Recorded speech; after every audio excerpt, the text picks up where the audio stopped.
Mesas de monitoreo agroclimático, zona del sudeste de la provincia de Buenos Aires.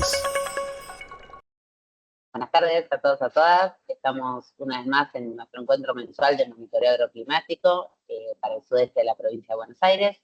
Este ya transitado enero con algunas condiciones especiales que nos dejó. Enero es un mes muy importante porque es un mes crítico para principalmente el girasol, parte de los maíces sembrados. Eh, Estamos atravesando, vamos a ver un poco, pero condiciones bastante secas en toda la región, que están generando, por un lado, una situación, un panorama muy diferente al que veníamos trayendo en el momento de la siembra, y por otro, bueno, una perspectiva de algunas mermas en rinde o posibilidades eh, de que los cultivos no den su máximo potencial. Entonces, si les parece, vamos a empezar con la información para la toma de decisiones. Empezamos con la doctora María Rosario Iturralde. Ella pertenece a la estación de Linda Balcarce, situada en la localidad de Olavarría.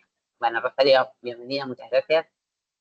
Hola María, ¿cómo estás? Voy a compartir pantalla.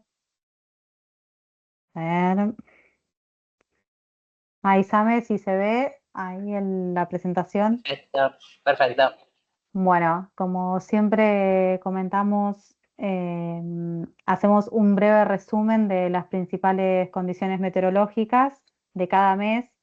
Esta información está disponible ahí está el link arriba a la izquierda, no sé si lo ven ustedes, del informe mensual agropecuario en la revista Visión Rural. Acá pueden encontrar en más detalle esta información, pero en general este informe resume los principales datos de temperatura, precipitaciones, estado hídrico y vegetación de lo que es el área de influencia de la experimental Balcarce, que son 10 partidos al sudeste de la provincia de Buenos Aires. En cuanto a temperatura, la temperatura media del territorio que nosotros tomamos de datos de fuentes del INTA, del servicio, del ministerio y también alguna información que tenemos de estaciones de productores, la temperatura media fue 20,9 grados centígrados, similar a otros datos históricos que tenemos, y la por ahí particularidad que vimos es que hubo temperaturas máximas medias mayores, levemente superiores, y mínimas medias inferiores, o sea, más amplitud térmica durante el mes que durante otros eneros. Y esto se observó particularmente más a la zona centro de la experimental, que hubo varios días con temperaturas frescas. Y en cuanto a las precipitaciones, que es con el dato, como comentaba María, por ahí más relevante de lo que pasó en enero, el promedio de la región fue 31 milímetros, más de un 60% inferior al histórico para la región, que es de 92 milímetros. Otra cuestión que caracterizó este enero fue que las precipitaciones fueron muy variables dentro de los distintos partidos y entre los partidos. Fueron en general regulares a bajas, pero también muy variables. Em, por lo que la situación de cada campo, además de estar determinada por lo que fueron las precipitaciones de la primavera y de diciembre, que si bien fueron abundantes, también fueron variables. Bueno, enero también tuvo esa particularidad. Ahora, lo que pueden ver es que, por ejemplo, hubo partidos como General Pueyrredón, que entre esa media acumulada de los meses un poco de los cultivos estivales, octubre a enero, hasta lo que va de enero del 2026, la media fue 305 milímetros en la región, pero algunos partidos tenemos datos que alcanzan a los 210 milímetros en promedio, y a otros partidos como Benito Juárez, que quizás tuvieron un poco más de precipitaciones durante enero. Esto está un poco explicado en esta figura, que la pueden ver en más detalle en el informe, pero que si podemos ver las barras verdes, que son los datos históricos, bueno, en general fueron muy inferiores las precipitaciones, y enero del 2025, acá está mal, acá lo azul sería 26, lo naranja sería 2025, así que em, lo que podemos ver es que el enero del año pasado también había sido bastante seco. Eh, un poco para darle espacialidad a esta situación de falta de agua durante el mes de enero, estos son los mapas de porcentaje de agua en el suelo que elabora el INTA en CEPA, en su página de CEPA, que acá pueden encontrar el dato para ingresar.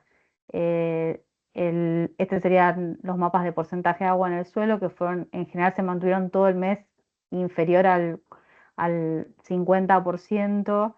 Eh, Hubo algunas precipitaciones a principio de mes, sobre todo bien al sudeste, que impactaron y que quizás pueden haber tenido un efecto positivo en los cultivos de verano, pero en general fue un mes que estuvo marcado por ser seco. En cuanto a lo que es el índice de vegetación normalizado, que es otra de las herramientas que usábamos para monitorear cómo está la situación en la región, tanto para la agricultura como para la ganadería, podemos ver que los valores fueron bastante típicos para lo que son los valores de índice verde en esta región. En general, en la región predominan valores similares al promedio. Lo que sí podemos ver que hacia fin de mes, en realidad, muchos, sobre todo los recursos forrajeros, estaban creciendo con agua acumulada en los perfiles y que probablemente va a haber un impacto en su crecimiento, que lo vamos a ver, esta falta de agua de enero la vamos a ver ahora en febrero. Así que en general nosotros lo que vimos es que la situación de los cultivos y de la ganadería es de regular a buena. En cuanto a ganadería no se ve un impacto en el estado general de los rodeos de cría, sí, quizás se vio en el aumento de peso quizás de recrías porque estaban consumiendo forraje seco, acumulado de la primavera y con tasas de rebrote bastante bajas, así que la situación en ganadería es buena y en muchos campos agrícolas es regular debido a la falta de agua, así que bueno, esperemos que avance el mes de febrero con algunas precipitaciones que mejoren esta situación. Así que no tengo nada más para comentar, voy a dejar de compartir. Buenísimo, muchísimas gracias, Rosario, muy claro el panorama y yo cuando veía el índice verde pensaba lo mismo. Sí, Ahí sí, está, tal cuando cual. veía el príncipe verde, el índice verde pensaba lo mismo de que se va a ver impactado la próxima imagen. Era muy reciente la imagen, una buena imagen que cerraba hasta el 1 de febrero, pero Sí, seguramente la siguiente o la segunda de febrero van a empezar a mostrar el impacto, ¿no? sí, sí, también se vio un poco en cultivos de verano que quizás hasta la última semana de enero estaban, ya se veían un poco estresados, pero no tanto en lo que es el follaje en la vegetación, y que ya esta semana, por ejemplo, febrero, en las zonas donde no llovió, porque en algunas zonas sí ha llovido estos primeros 10 días de febrero. Entonces eso va a dar un respiro a algunos campos, pero bueno, hay otras zonas donde no llovió prácticamente nada y ya se ve un impacto que quizás ya para fines de febrero, principios de marzo va a haber un panorama más claro de cómo evoluciona la campaña. Buenísimo. Bueno, muchísimas gracias. Entonces, para dar continuidad y saber un poco qué es lo que podemos prever para cómo sigue la campaña, le vamos a dar la palabra a la doctora Florencia Jacobone.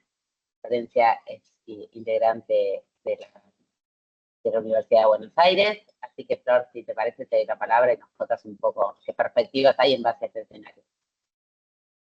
Hola, ¿cómo están? Bueno, un gusto estar con ustedes de nuevo. Bueno, les voy a compartir la presentación.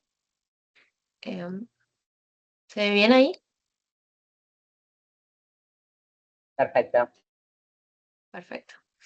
Bien, bueno, yo les voy a hablar del pronóstico a mediano y corto plazo. Un poco hablando del estado actual, que es lo que estaba mencionando Rosario hace un rato, em, vamos a hablar de las condiciones del ENSO, ¿sí? El fenómeno del niño o la niña. Este fenómeno, bueno, como bien saben, se centra en conocer principalmente las características que tiene la temperatura superficial del mar en el Pacífico ecuatorial, y hasta el momento lo que hemos tenido son anomalías negativas, es decir, que favorecen las condiciones de la niña, ¿sí? Si vemos en el panel de la derecha, tenemos la serie temporal de este índice, y para el 8 de febrero se estimó que este índice tenía un valor de menos 0,87 grados centígrados, lo cual nos indica que nos encontramos en la fase negativa, ¿sí? Condiciones La Niña, y esto como conocen, esto favorece condiciones de sequía y de temperaturas más altas en nuestra zona. Después, otro de los forzantes que también analizamos es el SAM, ¿sí? El SAM lo que nos identifica son las condiciones que están ocurriendo en latitudes más altas, ¿sí? Cercanas a la Antártida. Esto lo que han identificado es que en los últimos días seguimos con condiciones neutras, ¿sí? Este índice, acá vemos series temporales de distintas fuentes, pero por ejemplo en el panel de la derecha, eh, el valor del índice hasta el 10 de febrero tenía un valor de menos 0,35. 0,35. Esto lo que nos indica son condiciones neutrales, ¿sí? Para que sea una fase positiva o negativa tiene que ser mayor a 1 o menor a menos 1, respectivamente. Entonces, este índice no nos está generando ninguna influencia muy marcada en la zona, que lo que sucedía en primavera o fin de año pasado es que teníamos el SAM negativo, y esto lo que generaba era tener condiciones que generaba el ingreso de frentes y favorecía las lluvias que se daban semanalmente, ¿no?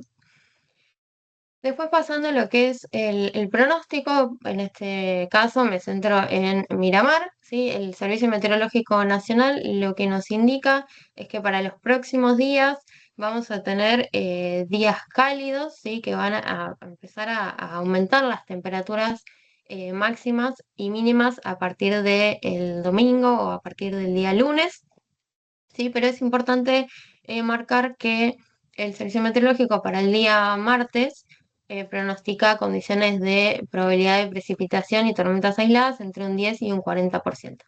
¿Sí? Esto lamentablemente no es un porcentaje de probabilidad muy elevado, pero esperemos que llueva. En cambio, si miramos la fuente de Meteorred, ¿sí? Acá tenemos el pronóstico hasta el 25 de febrero, casi a fin de mes. También tenemos condiciones de días cálidos, ¿sí? Donde la temperatura va a variar entre los 25 y los 29 grados de temperatura máxima, y se espera que para el domingo y para el día martes, ¿sí? Lo que es el carnaval, precipite, sigue ahí entre un 60 y un 70% de probabilidad de lluvia para esos días. Eh, no va a llover mucho, pero esperemos que suceda.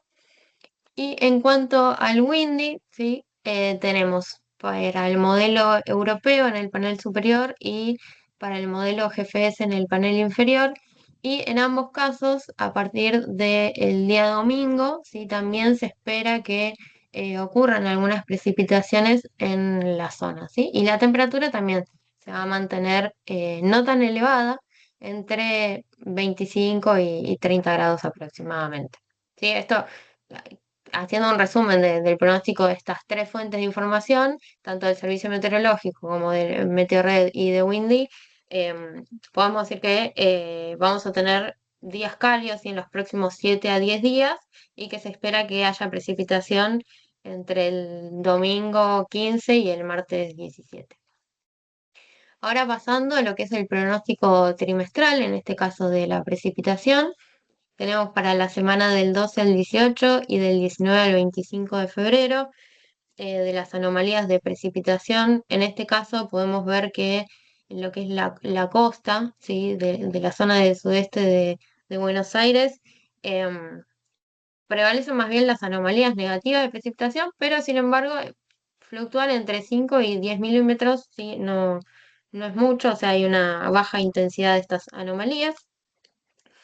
Y si vamos a lo que es el trimestre, si tenemos de febrero a abril en el caso del servicio meteorológico, bueno, en este caso sí, lo que muestran es que hay una probabilidad de entre un 40 y un 45% de tener anomalías negativas de precipitación, ¿sí? Precipitación por debajo de lo normal para este trimestre. Y si vemos el IRIS, y estos son pronósticos internacionales, en este caso, en lo que es Buenos Aires, no hay una señal clara de qué es lo que va a suceder, ¿sí? Así que esto hay que seguirlo mes a mes también. En cuanto al pronóstico trimestral de temperatura, tenemos las mismas semanas que les mencioné anteriormente, pero para la temperatura. Y en este caso vemos que hay bajos valores de anomalías, ¿sí? Positivas, entre 0,5 y 1 grado de anomalía de temperatura para estos últimos 15 días de febrero. Y si pasamos al pronóstico trimestral, vemos que el servicio meteorológico lo que nos indica son valores de temperatura con un 40% que se mantenga en condiciones normales, ¿sí? Em, que si vemos lo que es el modelo, el IRI, ¿sí? Los pronósticos internacionales, y que son probabilísticos también, en la región de la zona de estudio, o en la que nos interesa realmente, tenemos entre un 40 y un 45% de probabilidad de tener temperaturas por encima de lo normal. ¿Sí? Así que en este caso, bueno, hay que hacer también un seguimiento porque el servicio nos informa que vamos a tener condiciones normales, pero si vemos los pronósticos probabilísticos internacionales, van a dar por encima de la media.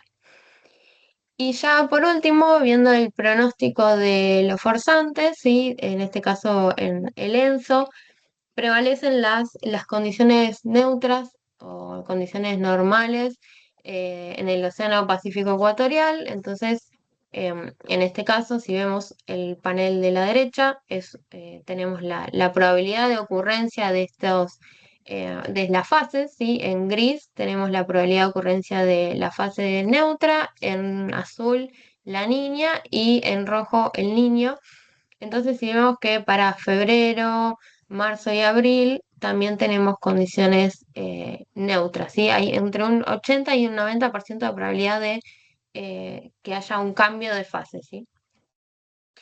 Y si vemos qué sucede con el SAM, también continuamos en condiciones neutras, ¿sí? Hay una gran variabilidad porque esto muestra cada modelo, en cambio la línea verde nos indica el ensamble de estos modelos. Entonces podemos ver que tenemos condiciones neutras que van a continuar por lo menos hasta principios de marzo. Sí, bueno, en modo de resumen, tenemos que el ENSO se encuentra en transición, sí, porque todavía continuamos con condiciones laníneas, pero se espera que en los próximos meses cambiemos a condiciones neutras, sí, pero bueno, esto de tener condiciones laníneas hasta fin de mes, lo que nos indica es que vamos a continuar con las sequías y temperaturas elevadas por encima de lo normal.